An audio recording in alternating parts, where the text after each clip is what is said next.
Ya. Manifestaba entonces que un vecino, sin cumplir con las limitaciones que la ley establece, puede pedir, pese a todo, que el otro vecino cumpla, porque no son interdependientes. ¿Y esto por qué sucede, chicos? Porque son deberes inmanentes al derecho de propiedad. Las obligaciones no tienen otro título que el derecho de propiedad. La voluntad de la ley y las limitaciones del fondo vecino. ¿A qué me refiero con esto? Estamos ante unas obligaciones denominadas obligaciones propter rem. Eso nunca se olviden, ¿ya? Ustedes, bueno, yo les he explicado, ¿no? Que en obligaciones uno se va a ligar respecto a una persona para cumplir con cierta obligación, ¿no? ¿Se acuerdan de eso? Cuando hemos visto cuál es el objeto del derecho civil, hemos visto que el derecho civil estudia las obligaciones, que son relaciones entre dos personas. Hemos realizado también nuestra diferenciación, ¿se acuerdan? Entre derechos reales y derechos personales de crédito u obligacionales. Y en los derechos personales de crédito u obligacionales, ¿qué es lo que pasa? Existe la relación entre dos sujetos, ¿no? Un sujeto pasivo y un sujeto activo, o puede suceder que ambos sean sujeto activo y pasivo a la vez. Sin embargo, entre los derechos personales y los derechos reales existe una categoría o dos categorías intermedias. Unos son los derechos reales, digo, las obligaciones propter rem, y los otros son los derechos reales in faciendo, que son básicamente algo muy parecido, ¿no? ¿A qué me refiero con esto? Hay obligaciones que no emergen con respecto a otra persona, sino que el bien mismo, el bien implica, o sea, trae dentro de sí ciertas obligaciones que tiene que cumplir el propietario. A eso se llama obligaciones propter rem, son propias de la cosa. La cosa misma exige que nosotros cumplamos con ciertas obligaciones. Y fíjense que aquí no existe un titular ajeno, o sea, no existe una persona, un sujeto activo, ¿no? De la relación. Entonces, es interesante esto de las obligaciones propter rem que se encuentran entre estos dos polos, ¿ya? Espero que se haya podido entender eso. Si no se entiende, pueden decirme alto, por favor, vuelve a explicarme, no hay problema. Eh, entonces, estas limitaciones son deberes que emergen de la cosa misma, no son deberes que tenga que realizarse, o sea, no es que el vecino sea un titular de un derecho con un título que tenga, no, es el bien mismo el que nos obliga a cumplir con estas limitaciones y al final es por eso que los vecinos también pueden realizar las quejas correspondientes, ¿no? ¿Qué más podemos decir? No prescriben por el transcurso del tiempo. Eso también los diferencia de los derechos personales de crédito u obligacionales que sí prescriben, ¿no ven? En el plazo de 5 años. Existen otras que son bienales, es decir, en 2 años. Eso ya lo van a ver en obligaciones. Entonces, nacen automáticamente, no es necesario ninguna actitud de los sujetos. El momento en que uno es propietario ya debe cumplir con estas obligaciones, con estas limitaciones en interés privado. No prescriben entonces con el transcurso del tiempo, es decir, si una persona, qué sé yo, si yo tengo mi árbol a 10 centímetros del fondo vecino, es decir, estoy vulnerando las distancias que exige la ley para construir mi árbol, eh, y mi vecino no ha reclamado esto durante 20 años, eso no significa que él ha perdido el derecho, ¿no?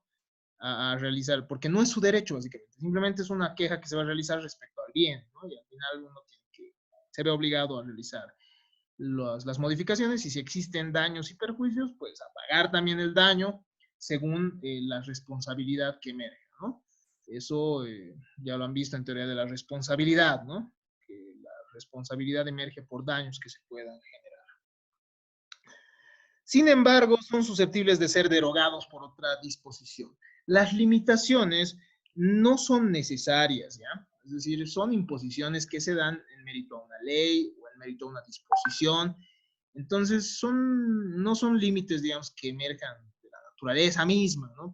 Emergen, sí, o sea, de la propiedad, pero por imperio de la ley. Y la ley es la que va a imponer estas obligaciones, estas limitaciones que deben realizarse. pero nada impide que el legislador el día de mañana modifique esto y modifique las distancias y se modifique qué sé yo, la regulación respecto a emisiones, respecto a otros aspectos, ¿no? Ahora vayamos viendo y analizando las limitaciones en interés privado. Tenemos la prohibición del uso nocivo de la propiedad, en primer lugar, y las molestias de vecindad e inmisiones, que yo creo que ya las vamos a ir revisando la siguiente clase, ¿no? La siguiente clase ya vamos a ver esto y vamos a ver las distancias más. Ustedes ya pueden ir revisando el código. El propietario no puede realizar un uso dañino de la propiedad respecto a su vecino, ¿no?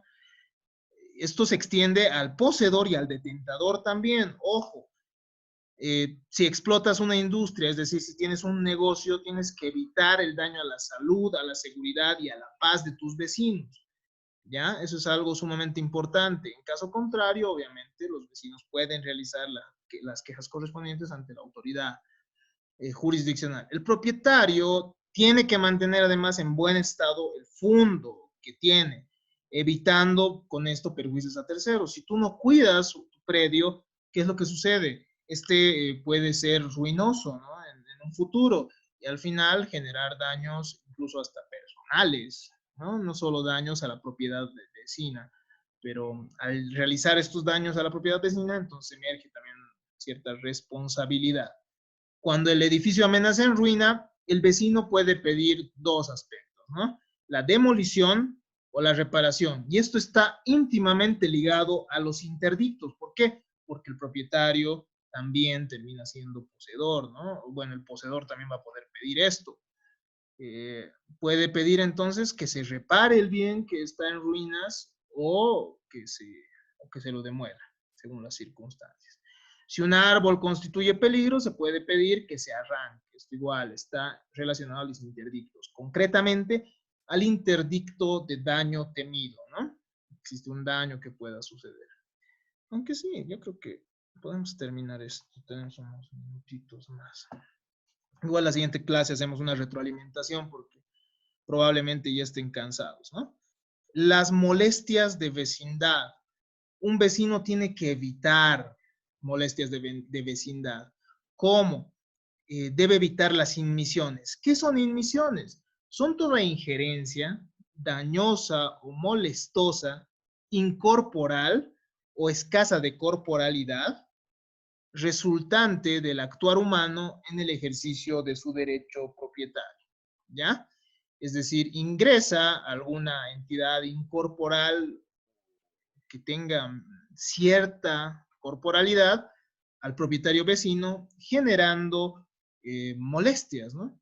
Es así que el propietario, poseedor o detentador, según lo prevé nuestro código en el artículo 117, tiene que evitar que penetren ciertas molestias, ciertas inmisiones, es decir, ciertos olores, en primer lugar.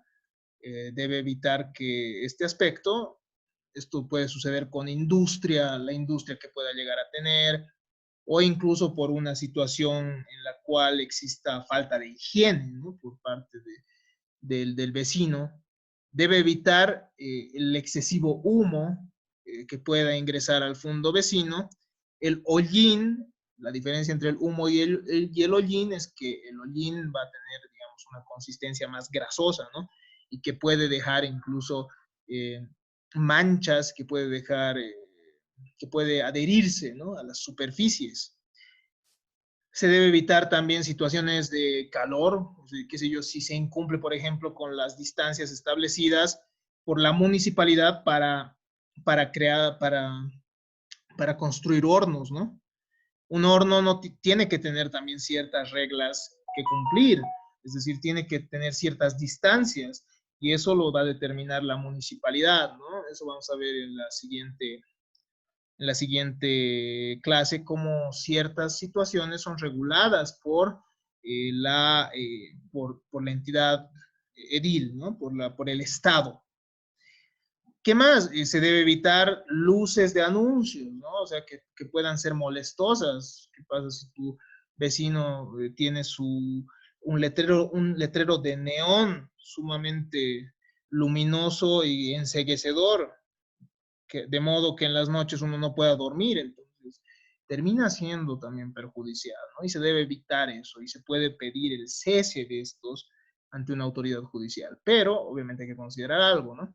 Las trepidaciones deben evitarse, es decir, el temblor que pueda generar, ¿no? Muchos, qué sé yo, pueden tener, mediante un ruido sumamente alto, pueden generar vibración en el fondo vecino, o mediante, qué sé yo, uso de maquinarias específicas, pueden generar temblores, a lo que se le llaman trepidaciones, ¿no? Y esto también no merece ser tolerado, ¿no? Pero vamos a ver cuál es el límite de todo esto. Ruidos molestos, también el vecino, es decir, el propietario debe evitar dentro de su propiedad realizar ruidos molestos. Se debe tener en cuenta la ubicación del inmueble y necesidades del desarrollo, ¿ya? Es decir, esto tiene una matiz económica fuerte, ¿no? Hay que considerar el desarrollo básicamente general, si es que es una, una empresa que de verdad está colaborando a un interés general, o, o, bueno, una actividad que de verdad pueda colaborar al interés general, pero además la ubicación del inmueble, ¿no? Si tú te vas a vivir en una zona de discotecas, obviamente que van a existir luces de anuncios y ruidos molestos, entonces en esas situaciones no hay tal, ¿no? Pero si tú vives en una zona tranquila, en la cual no existe, qué sé yo, no existe tal actividad de comercio, y de la nada ingresa hollín a tu casa, obviamente puedes acudir, ¿no?, ante la autoridad jurisdiccional, tomando en cuenta estos estándares, estos parámetros. Dentro de las molestias de vecindad también encontramos las excavaciones y los fosos, ¿no? No se debe causar ruina o desmoronamiento en el fondo vecino al momento en que uno excava o va a abrir fosos. Y esto está relacionado también con esto, ¿no? Evitar trepidaciones que puedan llegar igual a ser no solo molestosas, sino en este caso ya dañinas, ¿no? Se debe evitar también perjudicar las plantaciones existentes del momento que se excava o abre fosos. En caso que suceda esto, puede ser obligado a guardar distancia por un juez y pagar también, ¿no?, los daños y perjuicios que se hubiesen generado por esta actividad. De esta manera hemos terminado la segunda, bueno, ya tercera parte, ¿no?, de lo que es el derecho de propiedad. Espero que les haya parecido interesante mínimamente y que puedan revisar también sus códigos, puedan revisar nuevamente el material que tenemos para, para ampliar, ¿no?, y para preguntar las dudas que puedan llegar a tener.